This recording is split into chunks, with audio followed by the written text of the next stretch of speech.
Hello class 10th। इस video में exercise 3.2 के क्वेश्चन नंबर फर्स्ट के पार्ट 1 का सलूशन आपको प्रोवाइड किया गया है। क्वेश्चन बहुत ही इंटरेस्टिंग है, सो वीडियो को एंड तक जरूर देखिएगा। क्वेश्चन में दिया गया है form the pair of linear equations in the following problems and find their solutions graphically. ठीक है, दिए गए प्रॉब्लम के लिए सबसे पहले हमें pair of linear equation form करना है, बनाना है, और उसके बाद उसका सॉल्यूशन फाइंड करना है ग्राफ के थ्रू। ठीक है, ग्राफिकली का मतलब हो गया ग्राफ के थ्रू। ठीक है, तो यहाँ पर क्वेश्चन नंबर 1 के पार्ट 1 में दिया गया है 10 students of class 10th took part in mathematics quiz. ठीक है, if the number of girls is 4 more than the number of boys, find the number of boys and girls who took part in the quiz. 10 students class 10th के mathematics quiz में participate करते हैं, मतलब भाग लेते हैं। अगर, if का मतलब हो गया अगर, नंबर ऑफ़ गर्ल्स मतलब गर्ल्स की जो संख्या है वो 4 more than the number of boys है, मतलब बॉयज़ से 4 ज़्यादा है। Find the number of boys and girls who took part in mathematics quiz.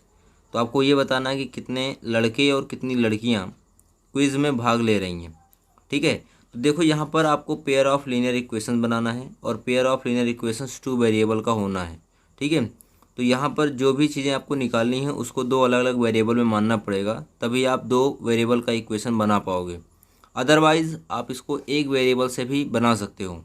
क्यों? क्योंकि यहाँ पर आपको बताया गया है कि कुल 10 ही स्टूडेंट्स भाग ले रहे हैं और उसमें से जो बॉयज़ हैं वो जो गर्ल्स हैं वो बॉयज़ से 4 मोर हैं। तो कुछ स्टूडेंट्स ऐसा भी कर सकते हैं कि भैया जो बॉयज़ हैं उनको मान लेंगे भैया एक्स। ठीक है, बॉयज़ एक्स हैं तो गर्ल्स कितनी हो जाएंगी, उससे 4 ज़्यादा हो जाएंगी, तो ये हो जाएगा भैया 4 + x। ऐसा करने पे आपको सिर्फ एक ही वेरिएबल का इक्वेशन मिलेगा और ये आपका टोटल हो जाएगा गलत। ठीक है, रॉन्ग हो जाएगा, इसलिए आपको ऐसे नहीं करना है। 2 वेरिएबल लाने हैं और यहाँ पर 2 चीज़ें निकालनी भी हैं, तो दोनों को अलग अलग वेरिएबल से मान के करेंगे। ठीक है, जैसे नंबर ऑफ़ बॉयज़ निकालना है तो नंबर ऑफ़ बॉयज़ को x मान लो, और गर्ल्स की संख्या निकालनी है तो नंबर ऑफ़ गर्ल्स को y मान सकते हो। ठीक है, तो सोल्यूशन हम स्टार्ट करते हैं यहाँ से। सबसे पहले हम लिखेंगे लेट, ठीक, नंबर ऑफ़ बॉयज़ की संख्या को हम मानेंगे x and number of girls की संख्या को हम क्या मानेंगे, इसको हम मान लेते हैं y। अब देखिए कुल मिलाकर यहाँ पर 10 स्टूडेंट्स ही पार्टिसिपेट कर रहे हैं, तो गर्ल्स और बॉयज़ को मिला देंगे तो कुल 10 स्टूडेंट्स ही होने चाहिए।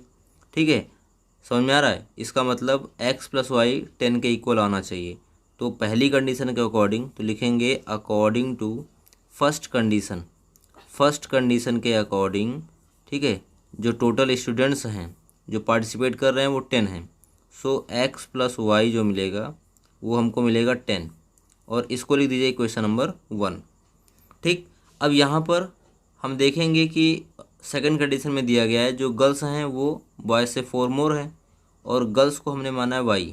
इसका मतलब y जो होगा वो बॉयज़ से 4 मोर होगा। बॉयज़ x हैं और x में 4 प्लस करेंगे, ठीक है, तब जाकर आपको गर्ल्स की संख्या मिलेगी। तो इसको हम सेकंड कंडीशन मान सकते हैं। तो यहाँ पर लिखेंगे अकॉर्डिंग टू सेकंड कंडीशन, और सेकंड कंडीशन के अकॉर्डिंग ध्यान दीजिएगा, सेकंड कंडीशन के अकॉर्डिंग। ठीक है, जो गर्ल्स हैं तो गर्ल्स हमने वाई माना था ना, जो गर्ल्स हैं वो बॉयज़ से 4 मोर हैं, तो बॉयज़ आपका एक्स है और इसमें 4 मोर करेंगे मतलब 4 प्लस करेंगे तो आपको गर्ल्स की संख्या मिल जाएगी। तो x + 4, ठीक है, बॉयज़ से 4 मोर किया हमने तो आपको क्या मिलेगा, गर्ल्स की संख्या मिलेगी, और गर्ल्स हमारी y थी तो y = x + 4 हो गया। इसको आप लिख सकते हो क्वेश्चन नंबर 2। अब जबकि आपको बताया गया है कि यहाँ पे ग्राफ के थ्रू सॉल्यूशन फाइंड करना है, तो इन दोनों इक्वेशन के लिए पहले हमें ग्राफ तैयार करना पड़ेगा, और ग्राफ के लिए हमें टेबल चाहिए होगा। ठीक है, टेबल मतलब होता है कि x और y की अलग अलग वैल्यूज़ यहाँ पे हम इमेजिन या आप कह सकते हो कि इंस्पेक्शन के थ्रू निकाल लेंगे। ठीक है, जैसे कि आपको पहला इक्वेशन दिया गया है x + y = 10 दिया गया है। अब यहाँ पर x और y की कौन कौन सी वैल्यूज़ होंगी जिसके लिए ये इक्वेशन करेक्ट होगा या सेटिस्फाई होगा, वही इनके सॉल्यूशन हम मान के चलते हैं। जैसे अगर आप x 4 रखो तो y 6 हो जाएगा, तो 6 + 4 कितना आ जाएगा, 10 हो जाएगा। तो यहाँ पर x की वैल्यू 4 हो गई, y की वैल्यू 6 हो गई, तो 4 और 6 इसका एक सोल्यूशन हो जाएगा। लेकिन आपको दोनों इक्वेशन का सोल्यूशन चाहिए होगा, ठीक है। और दोनों इक्वेशन का कंबाइंड सोल्यूशन फाइंड करने के लिए हमें ग्राफ बनाना पड़ेगा, ठीक है। वैसे तो सब्स्टिट्यूशन मेथड वगैरह भी आपको आगे सिखाया जाएगा, लेकिन पहले हम यहाँ पर ग्राफ के थ्रू ही सीखेंगे, ठीक है। तो सबसे पहले हम पहली इक्वेशन और दूसरे इक्वेशन के लिए, ठीक है, दो टेबल यहाँ पे तैयार करेंगे, जिसमें हम एक्स और वाई की, ठीक है, ट्रायल मेथड के थ्रू वैल्यूज़ फाइंड करेंगे। तो यहाँ पर लिखेंगे बी हैव टू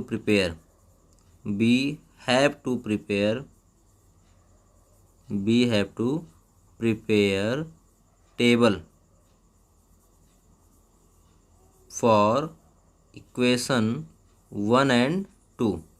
अब पहली इक्वेशन के लिए टेबल बनाएंगे तो लिखेंगे यहाँ पर फॉर इक्वेशन 1, ठीक है। तो फॉर इक्वेशन 1।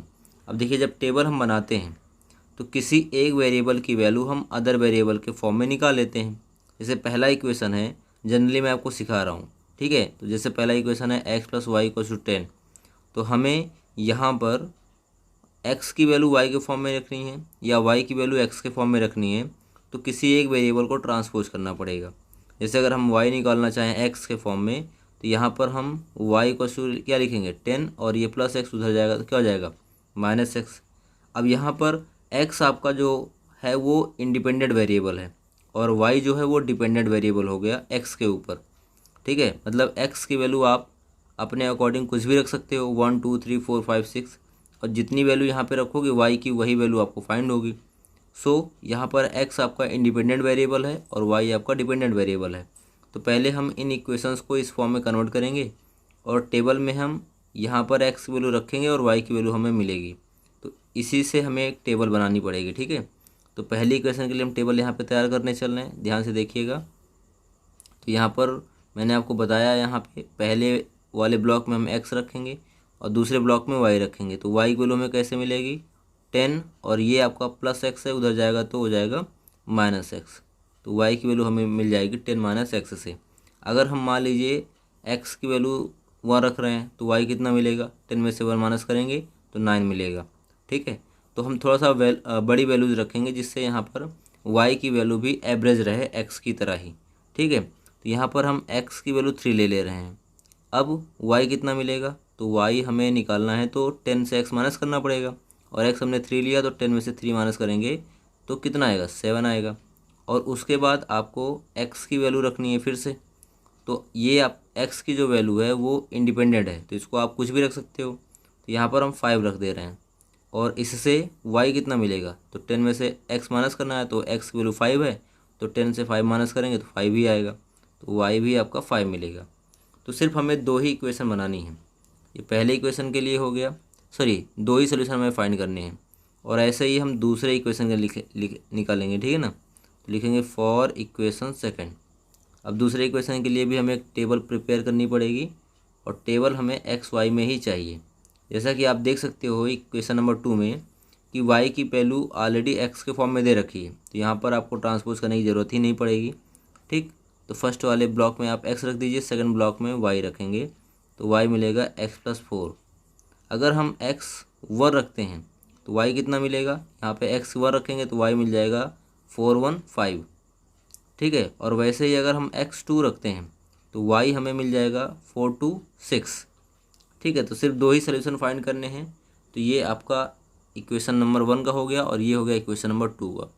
अब इन सोल्यूशंस के लिए हम ग्राफ अपना प्लॉट करेंगे, और ग्राफ में आपको दो लाइंस मिलेंगी, क्योंकि लीनियर इक्वेशंस है तो इनसे हम लाइन ही बना सकते हैं, ठीक है। एक लीनियर फॉर्म करती हैं ये इक्वेशंस, ठीक है। तो दो लाइंस मिलेंगी, और वो दोनों लाइंस जहाँ पर इंटरसेक्ट करेंगी उसी पॉइंट का जो कोऑर्डिनेट होगा वही इस, ठीक है, स्टेटमेंट का या इस प्रॉब्लम का सलूशन होगा, ठीक है ना। तो आइए चलते हैं ग्राफ तैयार करते हैं। और उसके लिए हमने यहाँ पर एक ग्राफ पेज ले लिया। इसमें जो हॉरिजॉन्टल लाइन थी इस पर हमने x रखा है, और x पॉजिटिव डायरेक्शन में ही लिया है, क्योंकि हमने देखा यहाँ पे टेबल में सारी जो भी वैल्यूज़ हैं वो पॉजिटिव हैं, ठीक है। तो यहाँ पर x की वैल्यू भी हमने पॉजिटिव लिया और y की वैल्यू भी पॉजिटिव लिया पहली इक्वेशन के लिए, ठीक है। हमने देखा जो पहला टेबल है उसमें हमने पहले क्या लिया है, x की वैल्यू 3 लिया है, y हमको 7 मिल रहा है। तो जब हम x पे चलते हैं तो y के परपेंडिकुलर लाइन ड्रॉ करते हैं, ठीक है।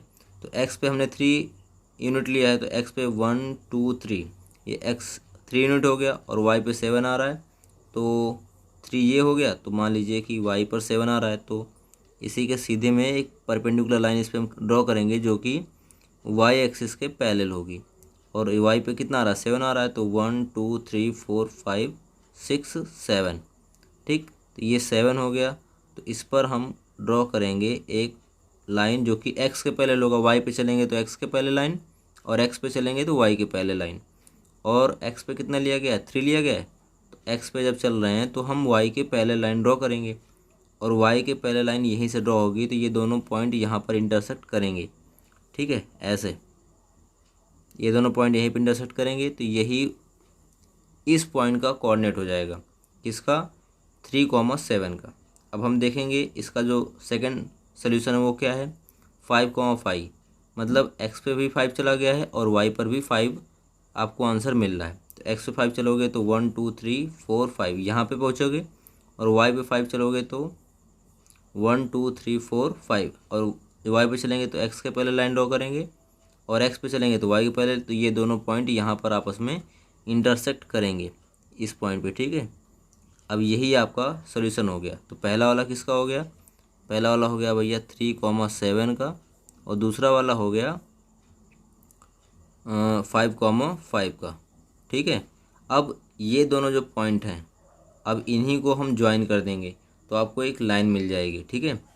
तो पहली लाइन हमारी जो बनेगी वो बनेगी ऐसे, ठीक है। यहाँ पर इसको हम थोड़ा ज्वाइन कर रहे हैं, तो इसके लिए हम एक इमेजिनरी लाइन का यूज कर रहे हैं।